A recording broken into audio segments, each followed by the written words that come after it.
Imagine standing at a really busy, international port. You are about to leave your home country for an unknown period of time. Just a totally open-ended trip. Exactly. And the salty, freezing winter air is just hitting your face, and the deep mechanical hum of the ferry engines is vibrating right through the soles of your shoes. Oh, that is such a visceral image. Right. Now, I want you to reach into your pocket, take out your smartphone, turn it completely off, and just drop it into a nearby mailbox. Wow. Just gone. Gone. How does that sudden, irreversible disconnection make you feel? I mean, are you liberated? Or does your chest immediately tighten with just like absolute terror? For most of us today, that little glass rectangle isn't just a device. It is an extension of our prefrontal cortex. It really is. It's our map. It's our universal translator, our emergency beacon. Losing it feels less like a minor inconvenience and more like suddenly losing one of your primary senses. And that feeling, that phantom limb syndrome, is exactly where we need to start today.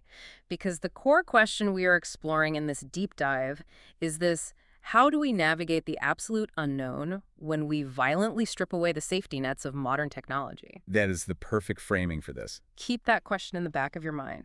We are picking up right where we left off in our exploration of the sources documenting Marcy's 2001 backpacking journey. Right, the Eurasia trip. Yeah. He has just survived this brutal, freezing winter hitchhiking down the entire length of Japan, from Sapporo all the way down to Kyushu. And now he is standing at the Hakata port, about to board a ferry to Busan, South Korea. He is officially beginning his Eurasian crossing. And we really need to anchor ourselves in the specific reality of 2001 here. Oh, definitely. There's no Google Maps to guide him through a foreign port. There's no, smartphone camera to instantly translate a Korean street sign. Nothing like that at all. Right.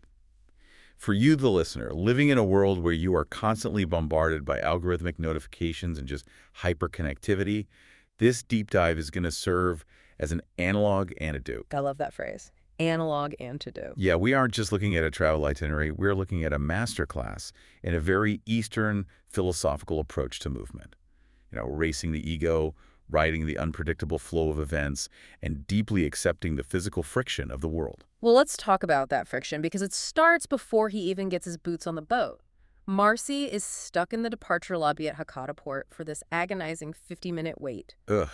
The waiting is always the worst part. It is. And he's physically depleted, nursing a lingering cold he caught while hitchhiking. But here's the kicker. Sitting right next to him is his newly made ex-girlfriend. Oh, man. Yeah.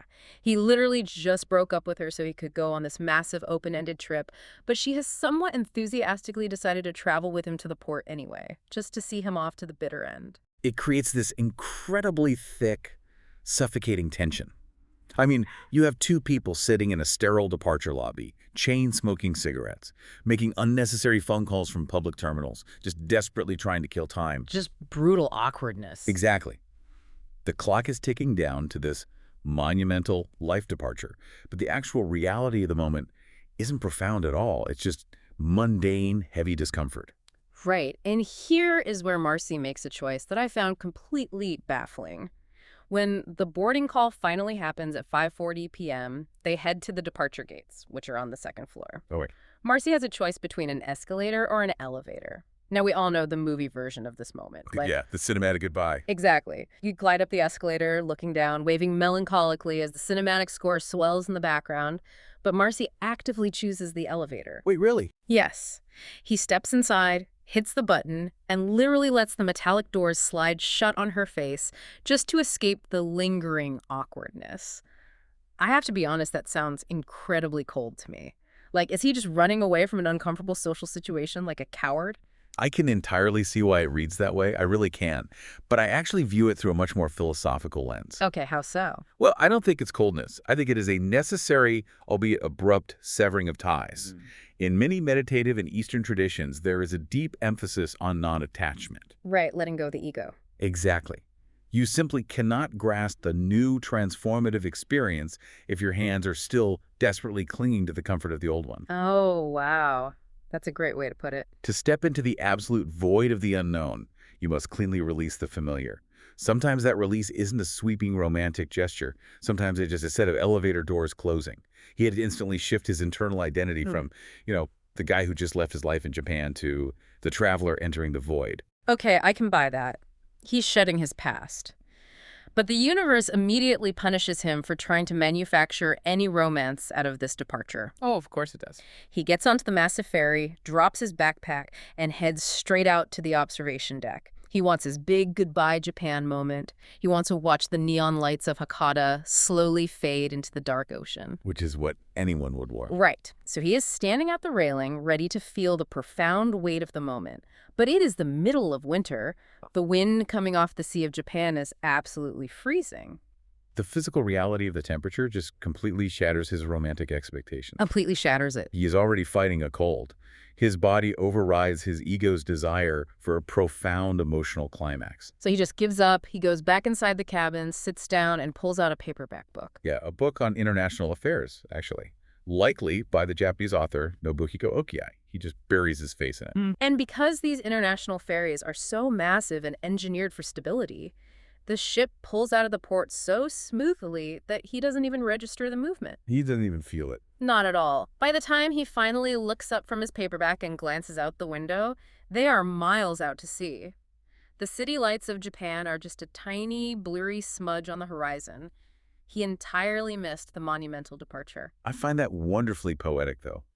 Think about how often we try to artificially curate the perfect, profound moment in our own lives. Oh, all the time. The Instagram mindset. Exactly. We want the perfect photo, the perfect sunset, the exact right emotional resonance. But reality is usually messy or freezing cold or aggressively mundane. It rarely matches the picture in our heads. Right. And there is a deep wisdom in Marcy just shrugging and accepting the unglamorous reality of reading a paperback while his home country disappears behind him. He doesn't throw a tantrum because reality didn't match his expectations. That acceptance is really going to be tested, though, once he gets a look at where he's sleeping.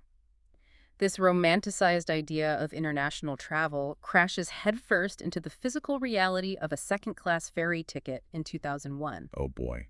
Second class. We aren't talking about a private cabin with a quaint little porthole. The second-class area is essentially a massive open floor, and it is completely packed, but not with other backpackers. It is overwhelmingly filled with Korean merchants. This is such a fascinating historical snapshot because in the early 2000s, Japanese electronics and home goods were highly prized across Asia. Right. These merchants weren't tourists with rolling suitcases. They were participating in cross-border gray market commerce. You aren't kidding. The sources mention they are hauling literal refrigerators. Oh. Yes. They are transporting massive boxed home appliances across the sea as personal luggage. Space is at an absolute premium. So Marcy is forced to carve out this tiny patch of floor space for his sleeping mat right in the middle of this chaotic, heavy industrial energy. But, while the merchants are hauling the physical weight of commerce, Marcy is carrying his own baffling kind of weight. Tucked inside his backpack are roughly 10 paperback books. Hold on, I need to push back on this. 10 books. That makes zero sense to me. I know it sounds crazy. Anyone who has ever backpacked knows the golden rule: cut weight at all costs. You saw off the handle of your toothbrush to save ounces.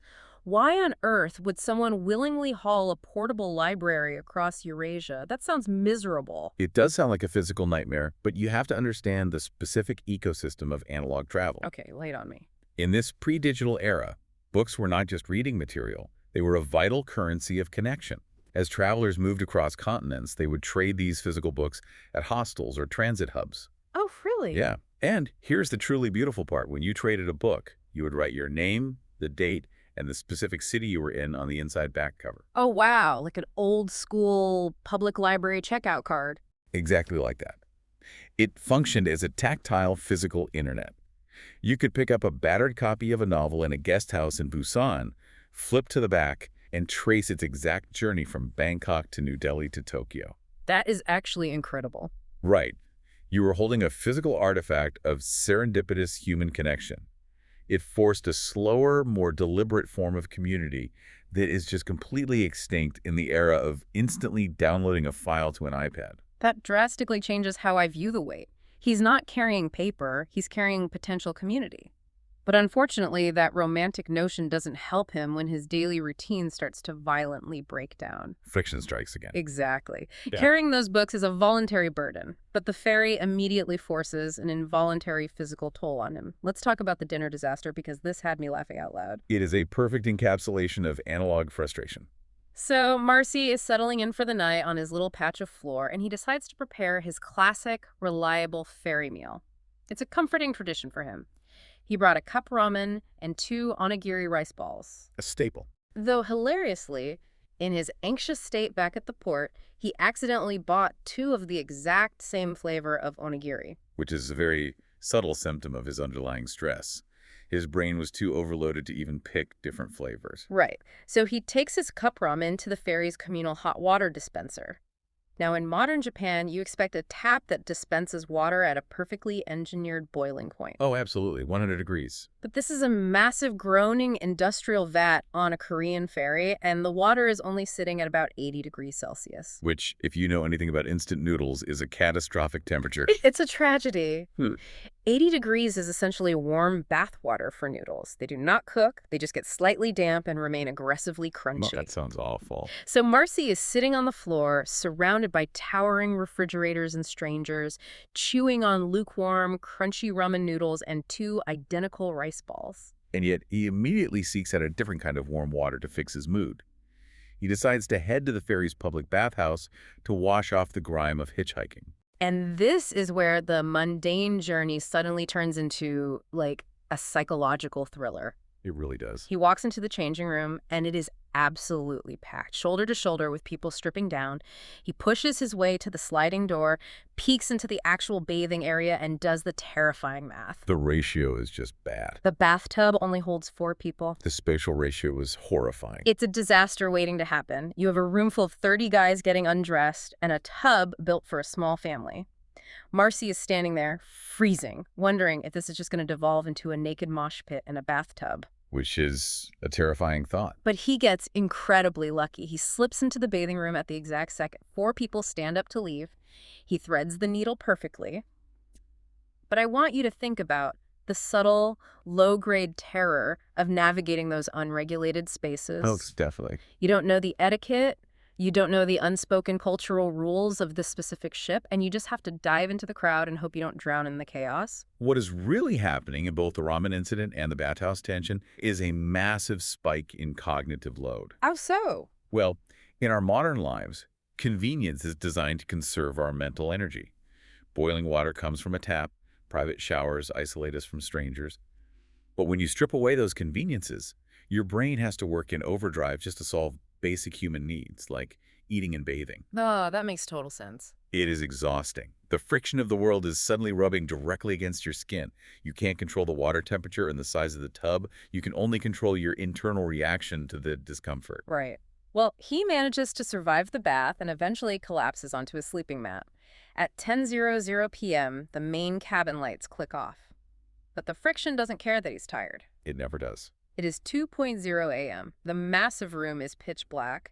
Marcy is already feeling incredibly vulnerable. His stomach is in knots from the sickness and the bad food, and he's had to navigate through the dark maze of sleeping bodies multiple times just to use the restroom. And then it happens. Suddenly, a booming, aggressive argument erupts in the dark. 2 men shouting at the top of their lungs in Korean. I really want you to visualize this scenario. You are lying on a hard floor. Your stomach is cramping.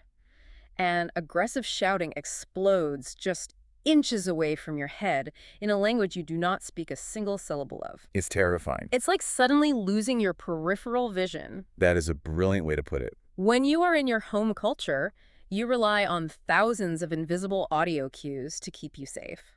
You can instantly hear the difference between 2 friends having a loud, passionate debate about sports and 2 strangers escalating toward physical violence. Right, you just instinctively know the tone.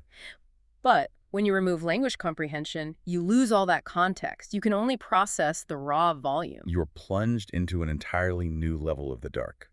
The mind instantly races to the worst-case scenario. Is a fight going to break out? Are these refrigerators going to get knocked over onto me? Do I need to grab my bag and run? Exactly.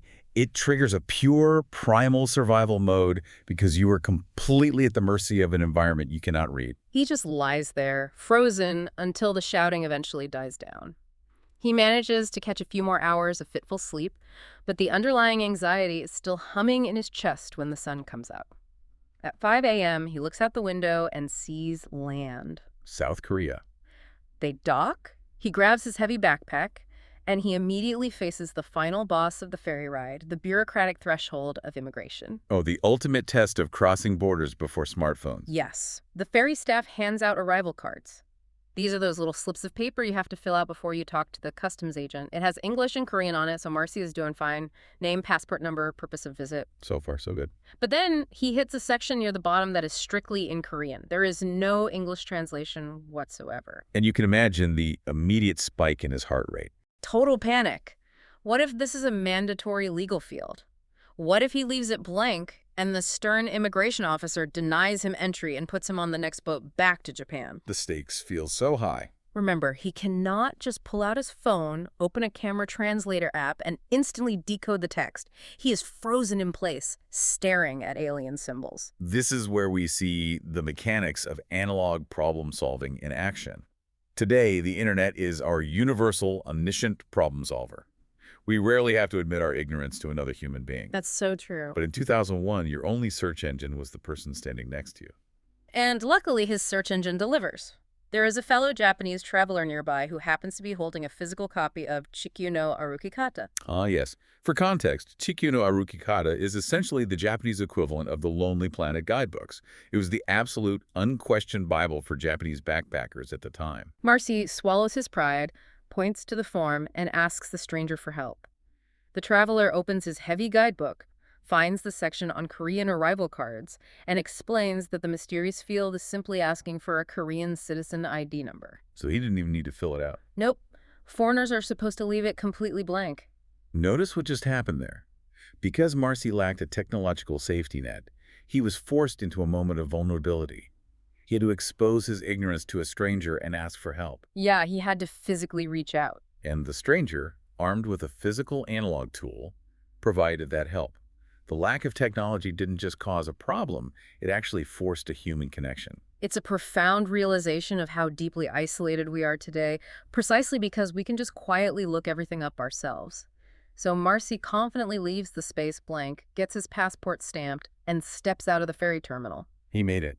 The cold air hits him. He is officially standing in Busan, South Korea, but he can't celebrate yet because he immediately has to face the raw, grinding mechanics of navigating a new reality. Step 1, currency. The lifeblood of any traveler and a massive source of cognitive shock. He walks up to the currency exchange window. He hands the teller 20,000 Japanese yen, and the teller slides back a massive stack of 212,000 South Korean won. That numerical jump is jarring. It completely breaks your brain's intuitive sense of value. Think about how this works. When you look at an apple in your home country, you instantly know if the price tag is expensive or cheap. You don't have to think about it. It's just automatic. But when the exchange rate is roughly a factor of 10, that intuition is wiped out. To figure out the value of anything, Marcy has to mentally chop off a zero and do background math just to buy a bottle of water. Your brain has to boot up an analytical processor for every single microtransaction. Exactly. It drains your mental battery incredibly fast because you cannot run on autopilot. Every single interaction requires intense, deliberate focus. And he needs all the focus he can get because he has zero plans for Busan. His only contact in the entire country is a friend named Makun, but Makun lives hours away in Seoul. Marcy just needs a cheap place to sleep tonight. So he has to make a phone call. He scans the terminal and finds a public payphone. The payphone, an extinct artifact that used to dictate the rhythm of our lives. I want to really emphasize the physical stress of a payphone for anyone who has never had to rely on one in a crisis. This isn't like worrying about your cell phone battery being at 5%. No, it's so much worse. This is a literal ticking clock. You are feeding physical metal coins into a machine, and as you talk, you can hear the mechanical clunk of the machine eating your money. You know with absolute certainty that if your coins run out, the line goes dead mid-sentence. It adds a layer of intense, pressurized urgency to every syllable you speak. You cannot afford small talk. Right. So Marcy feeds his newly acquired one into the slot, dials Makun's cell phone, and the line connects. Marcy uses literally his only Korean phrase. He says, "여보세요." Nice. Then he instantly switches to Japanese. He knows the coins are dropping, so he skips the pleasantries. He's like, "Hey, I made it to Korea. How much should a cheap inn cost in Busan?" Makun tells him a reasonable price for a budget spot is about 20,000 won. Click. The call ends. And that's it. That is his entire survival kit for a massive foreign metropolis. One single data point, 20,001. Armed with nothing but a number, Marcy steps out onto the streets of Busan. He is looking down the avenues of a city he has never been to, where he cannot read a single sign. He scans the horizon and spots a building in the distance with a sign that has a lowercase I on it. Information. He doesn't know if it's a real tourist center, he doesn't know if they speak English or Japanese, but he just adjusts the straps on his heavy backpack and starts walking toward it. That is the ultimate manifestation of trusting the flow. It's incredible. It's like playing a massive, complex video game, but the developers haven't just turned off your minimap. They've deleted the tutorial, disabled the objective markers, and every single step costs real energy. You're just totally blind. You just have to walk toward a shape in the distance and trust that the game won't let you fall off the edge of the map. Which brings us perfectly back to the core question we asked at the very beginning. How do we navigate the unknown when we strip away our technological safety nets? Marcy couldn't control the awkwardness of his goodbye at the port. Not at all. He couldn't control the freezing weather on the deck, the lukewarm water for his ramen, the terrifying math of the bathhouse, or the language on the immigration form. He had control over absolutely none of it. But by surrendering to the physical reality of the journey, by leaning into the unpredictable resistance rather than fighting it, he moved forward. He didn't panic when he was plunged into the dark, because he understood that the lack of control was the experience. So what happens next? Will that distant I sign actually lead to a safe bed? Or is Marcy walking straight into a scam in a sprawling, gritty port city where he can't even read the street names? I am genuinely on the edge of my seat. We are going to find out in our next deep dive into the Korean chapter of this Eurasian crossing. Watching someone navigate a foreign city completely blind is a thrill we rarely get to witness anymore. It's going to be great. It's going to be a wild ride. But before we go, I want to leave you with a final thought to mull over. In your daily life, your smartphone is your ultimate safety net. It translates your menus, it maps your routes, it connects you to everyone you know in seconds. It's practically magic. It prevents you from ever being truly lost. But ask yourself this, does it also prevent you from ever truly having to ask a stranger for help? What digital safety net are you clinging to today that you might be better off leaving behind just to see what kind of human connection the friction might force you into? That's a powerful question. Keep that in mind the next time you reach for your pocket. We'll catch you on the next deep dive.